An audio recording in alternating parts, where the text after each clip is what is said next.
warahmatullahi wabarakatuh. Hello, welcome to my YouTube channel. Kembali lagi dengan saya, Nadila Cherizman Elza. Kali ini saya akan membahas alur proses hukum acara pidana. Yuk disimak penjelasannya. Yang pertama, penyelidikan dan penyidikan. Penyelidikan adalah serangkaian tindakan penyelidik untuk mencari dan menemukan suatu peristiwa yang diduga sebagai tindak pidana guna menentukan dapat atau tidaknya dilakukan penyidikan menurut cara yang diatur dalam undang-undang. Penyelidikan dimaksudkan dengan tujuan untuk mengumpulkan bukti permulaan atau bukti yang cukup agar dapat dilakukan tindak lanjut penyidikan. Sedangkan penyidikan adalah serangkaian tindakan penyidik dalam hal dan menurut cara yang diatur dalam undang-undang untuk mencari serta mengumpulkan bukti yang dengan bukti itu membuat terang tentang tindak pidana yang terjadi dan guna menemukan tersangkanya. Proses penyidikan yakni penangkapan, penahanan, penggeledahan, penyitaan, dan pemeriksaan surat. Yang kedua, pra-penuntutan dan penuntutan.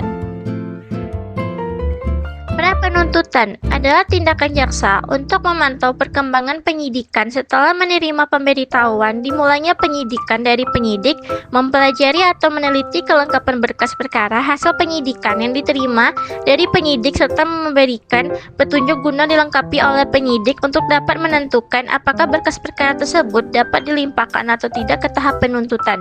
Penuntutan adalah tindakan penuntut umum untuk melimpahkan perkara pidana ke pengadilan negeri yang berwenang dalam hal dan menurut cara yang diatur dalam undang-undang dengan permintaan supaya diperiksa dan diputus oleh hakim di sidang pengadilan.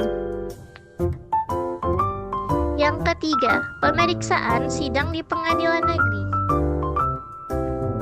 Pemeriksaan sidang di pengadilan negeri terbagi atas tiga, yakni yang pertama, pemeriksaan perkara pidana umum adalah perkara yang diajukan oleh jaksa penuntut umum, diterima oleh panitera muda pidana dan harus dicatat dalam buku register perkara, seterusnya diserahkan kepada ketua pengadilan negeri untuk menetapkan hakim atau majelis yang menyidangkan perkara tersebut.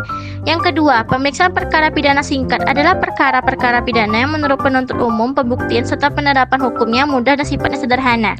Yang ketiga, pemeriksaan perkara pidana cepat adalah perkara-perkara pidana yang diancam dengan hukuman tidak lebih dari 3 bulan penjara atau denda Rp7.500 yang mencakup tindak pidana ringan, pelanggaran lalu lintas, juga kejahatan penghinaan ringan dan dihadiri oleh hakim pengadilan negeri dengan tanpa ada kewajiban dari penuntut umum untuk menghadirinya kecuali bila mana sebelumnya penuntut umum menyatakan keinginannya untuk hadir dalam persidangan. Yang keempat, proses persidangan perkara pidana. Sidang pertama dimulai dari pembacaan surat dakwaan.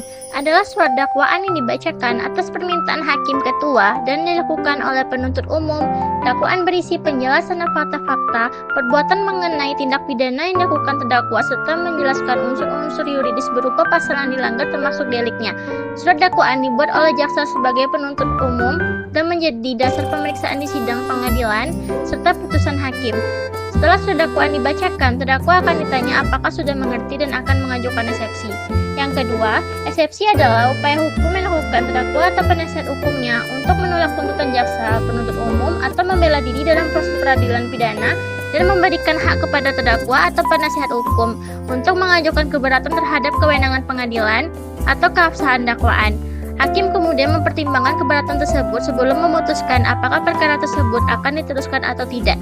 Yang ketiga, putusan sela adalah putusan yang diadakan sebelum hakim memutus perkaranya, yaitu yang memungkinkan atau mempermudah kelanjutan pemeriksaan perkara, dan putusan sela diambil oleh hakim sebelum ia menjatuhkan putusan akhir.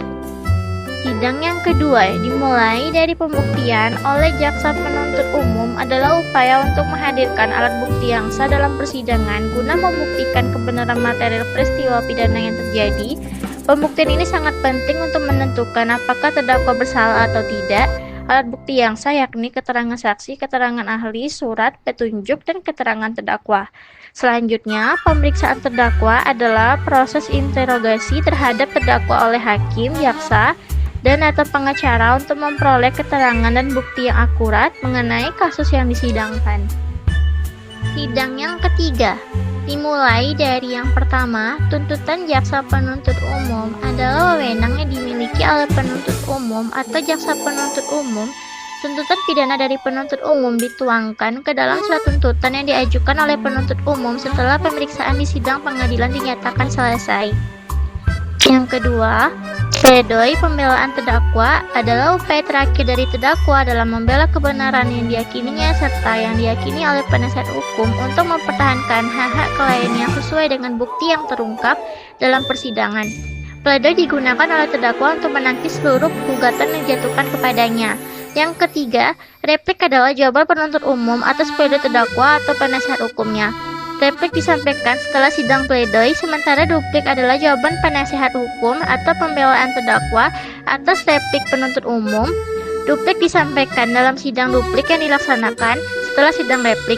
Replik dan duplik dapat diajukan secara lisan atau tertulis. Sidang yang keempat dimulai dari yang pertama, musyawarah majelis adalah perundingan dilakukan oleh majelis hakim untuk mengambil keputusan terhadap suatu perkara yang sedang dalam proses persidangan. Musyawarah majelis hakim dilakukan setelah seluruh alat bukti diserahkan oleh para pihak atau sebelum akhirnya kesimpulan. Yang kedua, putusan adalah keputusan hakim yang mengakhiri proses persidangan dan menentukan nasib terdakwa tersebut dinyatakan bersalah maka tindak pidana atau tidak. Putusan hakim dijatuhkan berdasarkan musyawarah yang bertitik tolak dari dakwaan dan segala sesuatu yang terbukti dalam pemeriksaan di sidang pengadilan. Putusan ini memiliki kekuatan hukum mengikat dan tidak dapat diubah kecuali melalui upaya hukum tertentu. Putusan hakim dalam tindak pidana dapat berupa putusan bebas, putusan vonis, putusan lepas dari segala tuntutan, dan putusan pemidanaan. Yang terakhir, yang ketiga, upaya hukum adalah hak terdakwa atau penuntut umum untuk tidak menerima putusan pengadilan yang berupa perlawanan atau banding atau kasasi atau hak terpidana untuk mengajukan permohonan peninjauan kembali dalam hak serta menurut cara yang diatur dalam undang-undang. Upaya hukum ini dapat berupa banding, kasasi, atau peninjauan kembali dan pra peradilan.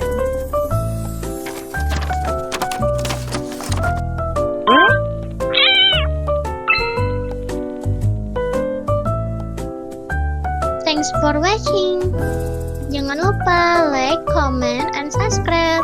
See you next time. Assalamualaikum warahmatullahi wabarakatuh.